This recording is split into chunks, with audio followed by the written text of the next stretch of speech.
Imagine being locked away in a foreign prison, accused of crimes you didn't commit with no hope of rescue. Roy Harper, known as Arsenal, knows this feeling all too well. Imprisoned in a high-security quasi facility, he's dragged out of his cell by mercenaries to meet an unexpected visitor. Pastor Bierback from the International Agency of Amnesty. The pastor requests a moment of private prayer, opening his Bible. But instead of scriptures, the book conceals Roy's bow. Before Roy can react, the pastor's portly figure collapses, revealing none other than Jason Todd, the Red Hood. There's no time for questions. The two former allies immediately spring into action, battling the heavily armed guards trying to stop their escape. Roy's arrows hit their marks with precision, while Jason's guns blaze, carving a path to a waiting jeep. As they speed away, Roy finally asks the question burning in his mind. Why did Jason come to save him? He reminds Jason that when he took the gig as a mercenary, he knew he'd be on his own. Jason smirks and replies, "If I left you there, I'd be the worst former sidekick ever." But the danger isn't over yet. In the distance, tanks begin to close in. Just as things seem hopeless, a fiery explosion destroys the incoming vehicles. Floating above them, radiant with power, is Starfire. Roy is stunned to see her working with Jason and can't resist teasing him. "How'd you convince an alien princess to help you?" Jason, grinning smugly, replies, "She has the hots for me." On the sunny beaches of St. Martinique, the trio enjoys a much-needed break.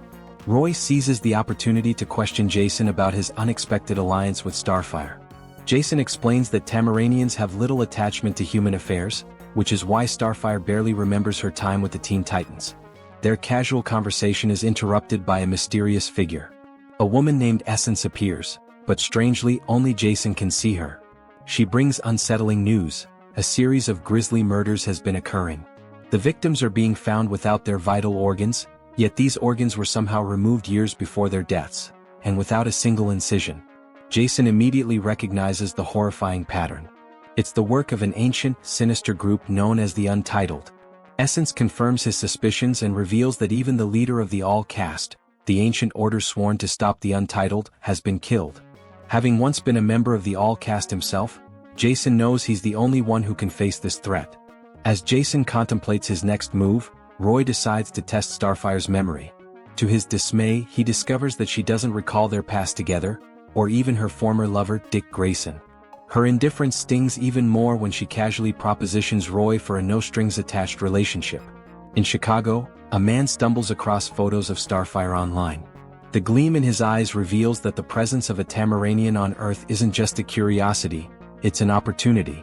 While Roy and Starfire share an intimate moment, Jason leaves the tropical paradise, heading to a secret all-caste temple. He needs to confirm the fate of his former master. But upon entering the sacred grounds, he finds himself surrounded by enemies. It's an ambush. When Jason Todd came back from the dead, he wasn't just broken, he was lost. Talia al Ghul, believing in his potential, took him to a hidden cult of warrior monks called the All-Caste. It was a place where legends were forged, but also where Jason's darker path would begin. Upon his arrival, the leader of the All-Caste, a formidable woman named Dukra, introduced herself. Jason, true to his rebellious nature, greeted her with disrespect. Dukra didn't waste time. She knocked him out cold. Talia hoped Jason could rise above his pain to become a great man, but Dukra foresaw a darker destiny. She believed Jason would bring death to the All-Caste and others. Despite her doubts, she agreed to train him. Better to guide his chaos than let it destroy the world unchecked. 3 hours ago, Jason and Roy Harper, the ever-irreverent Arsenal, were aboard a flight to China.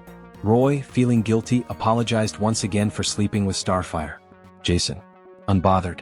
Before Roy could overthink it, Jason found himself distracted by a flirtatious flight attendant named Isabel. She left him her number and Roy couldn't help but laugh at Jason's apparent cluelessness. The duo arrived at the bustling airport in Hong Kong, only to be greeted by Starfire in a sleek limo. Roy was thrilled by the idea of being part of a team, while Jason, ever the cynic, wasn't so enthusiastic. Roy tried to bring up his past with Starfire again, but both Jason and Starfire promptly shut him down. Jason returned to his Hong Kong apartment, but the peace didn't last. Susie Sue, a morbidly obese criminal with a penchant for chaos, ambushed him with her gang. The Red Hood's guns were out in a flash, and in moments the room was a battlefield. Standing over a dying Susie, Jason admitted he hadn't come to kill her. Strangely, the act of taking lives brought him no satisfaction. Jason, Roy, and Starfire boarded a helicopter headed for the Himalayas, where an intense electrical storm raged. The pilot warned them against jumping, but Jason and Roy didn't hesitate. They leapt into the storm, meeting Starfire mid-air.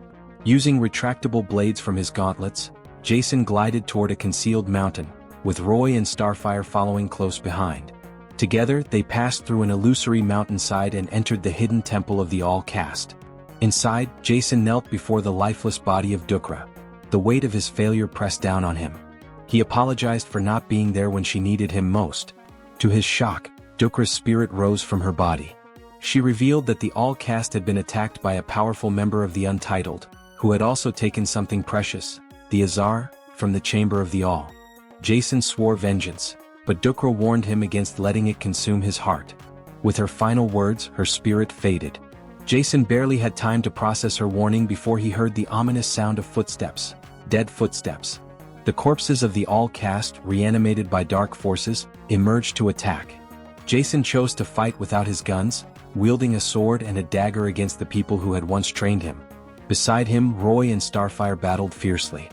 Amid the chaos, Jason's mind wandered to his past. He remembered being a younger man training with these very warriors, now reduced to lifeless puppets. The weight of the battle was both physical and emotional, but the team prevailed. As the dust settled, Jason stood among the remains of his teachers, his expression heavy with sorrow. For a brief moment, the Red Hood let his walls down, mourning the loss of those who had shaped him. Turning to Roy and Starfire, Jason allowed himself a rare moment of camaraderie. He acknowledged what they had become, a team.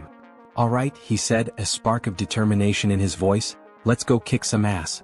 The journey of Jason Todd, Roy Harper, and Starfire has led them to a place unlike any they've encountered before, the Chamber of All.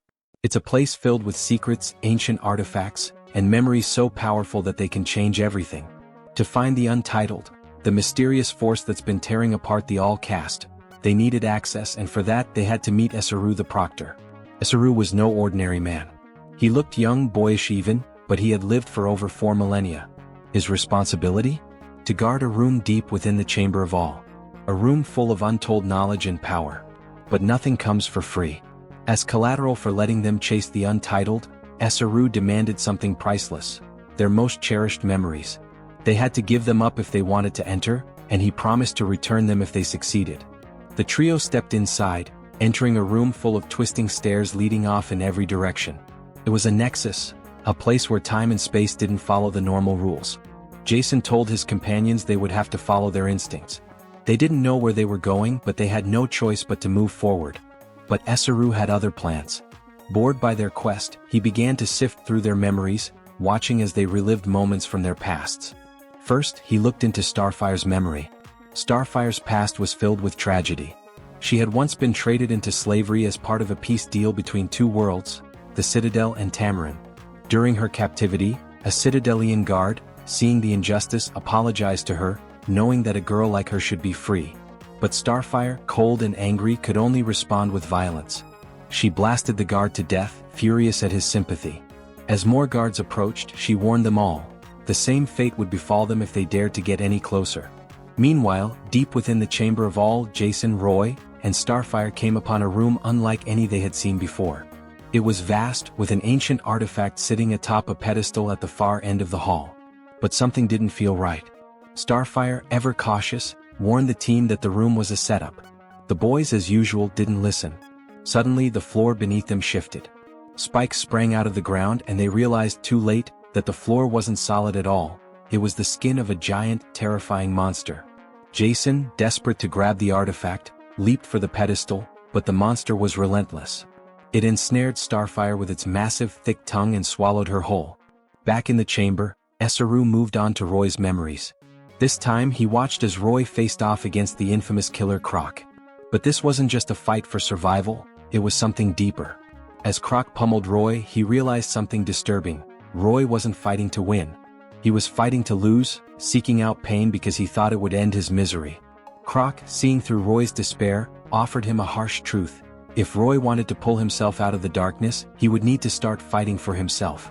Back in the monster's lair, Jason fought with everything he had, managing to climb up the floating pedestal to grab hold of the artifact. But as he clutched it, he was stunned to find that it wasn't some powerful relic. It was a snow globe. A simple, small snow globe of Colorado. Jason couldn't help but feel that the Untitled had a strange sense of humor. Just as things seemed hopeless, Starfire broke free from the monster's grip. She tore through its stomach, obliterating it, and carried Jason and Roy out of the chaos, saving them once again.